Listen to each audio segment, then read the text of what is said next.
স্থানীয় একটি রেস্টুরেন্টে অনুষ্ঠিত এই সভায় শুরুতে ভাষা আন্দোলনে আত্মদানকারী জাতির শ্রেষ্ঠ সন্তান ভাষা শহীদদের প্রতি গভীর শ্রদ্ধা জানিয়ে দাঁড়িয়ে 1 মিনিট নীরবতা পালন করা হয়। সভায় বক্তব্য রাখেন Abdul Jalil, east and West ইউনিভার্সিটির প্রভাষক এস.এম. আসিফ, বিকাশের সাবেক সাধারণ সম্পাদক আসম মিরন, থিসল শাপলা কালচারাল গ্রুপের চেয়ার ফখরুল ইসলাম, নানু মিয়া প্রমুখ। সভায় বিশেষ অতিথি হিসেবে উপস্থিত ছিলেন ঢাকা ইস্ট অ্যান্ড ওয়েস্ট ইউনিভার্সিটির সহকারী অধ্যাপক কামরুল ইসলাম এবং সিবিএর চেয়ারম্যান ডক্টর ওয়ালিদ আসরউদ্দিন এমবি।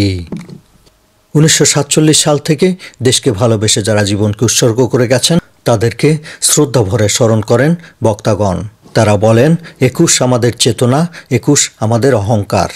21কে শুধু বক্তৃতা বিবৃতির মধ্যে সীমাবদ্ধ রাখলে হবে না, 21-এর চেতনা অন্তরের মধ্যে ধারণ করে বাঙালি জাতির আলোকিত ভবিষ্যৎ নির্মাণের উদ্দেশ্যে সবাইকে আরও বেশি মনোযোগী হতে হবে।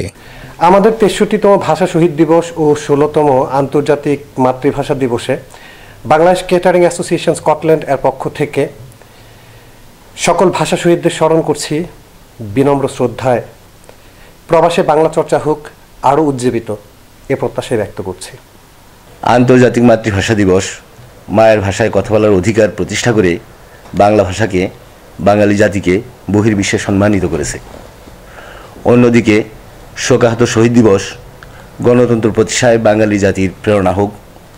বাংলাদেশ ক্যাটারিং অ্যাসোসিয়েশন স্কটল্যান্ডের পক্ষ থেকে সবার প্রতি এই কামনা। বিকাশের সভাপতি আসাদুর আলীর সভাপতিত্বে অনুষ্ঠিত সভাটি পরিচালনা করেন সাধারণ সম্পাদক মুস্তাফিজুর রহমান।